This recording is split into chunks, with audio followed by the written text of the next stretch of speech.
Control line पे भारत ने फिर जो है सीज फायर की खिलाफ वर्जी की है। तो आपको याद होगा एक हफ्ता पहले इंडियन एक सहाफ़ी ने कहा था कि इंडिया में इलेक्शन जीतने के लिए इंडिया दो काम कर सकता है, या तो एंट्रीली जो है उनके अंदर जो है फसादात करेगा हिंदू मुस्लिम, या फिर जो है सरहद पे पाकिस्तान के साथ कोई छोटे पैमाने की जंग करेगा।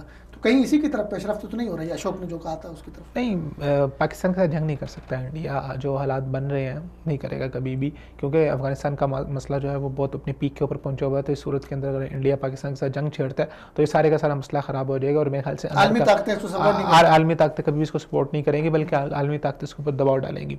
सिचुएशन ये है कि नरेंद्र मोदी साहब की जो स्ट्रेटजी थी वो बिल्कुल गलत साबित हो गई है और उनको मुँह की खानी पड़ी है। और अब उनको ये भी चाहिए, तो अभी रियासती इलेक्शन थे, उनको अब फिक्र पड़ गई है अगले जनरल इलेक्शन की कि उसके अंदर वो अपना वजूद कैसे बरकरार रख पाएंगे। उनके लोगों की ज़मानतें ज़ब्त हो गई हैं, तो वो अपनी उसी स्ट्रेटजी को अब वो मेरे ख्याल से इसमें तेज़ी लेके आएंगे पाकिस्तान मुखालफत को। तो ये उसी का रद्द-ए-अमल है। कंट्रोल लाइन पे जो फायर किया उसके बाद दो शेरी जो है वो जख्मी हो गए, लेकिन पाकिस्तान ने भरपूर जवाबी वार भी किया और उनको जवाब भी दे दिया। उसके बाद उनकी गने तोपें खामोश हो गई।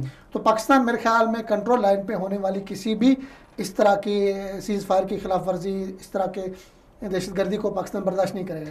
पाकिस्तान को चाहिए कि इंडिया के साथ इस मामले को यूनाइटेड नेशन के अंदर लेके जाए कि आए रोज़ पाकिस्तान जो इंडिया है वो सीज फायर की खिलाफ वर्जी करता है, कंट्रोल लाइन के ऊपर करता है। और जगह ISPR के मुताबिक पिछले एक आध साल में सबसे ज़्यादा जो सीज फायर की खिलाफ वर्जी इंडिया की तरफ से हुई। तो इसके ऊपर मेरे ख्याल से पूरी आलमी जो बरादरी है, जो जमानतदार होती है बीच में, उनको कोई चार्जेस लगाने चाहिए इंडिया के ऊपर, कोई पाबंदियाँ लगानी चाहिए। उन सब की खामोशी और ये खैर मामला जो है वो बहुत गंभीर होते जा रहे हैं। सही।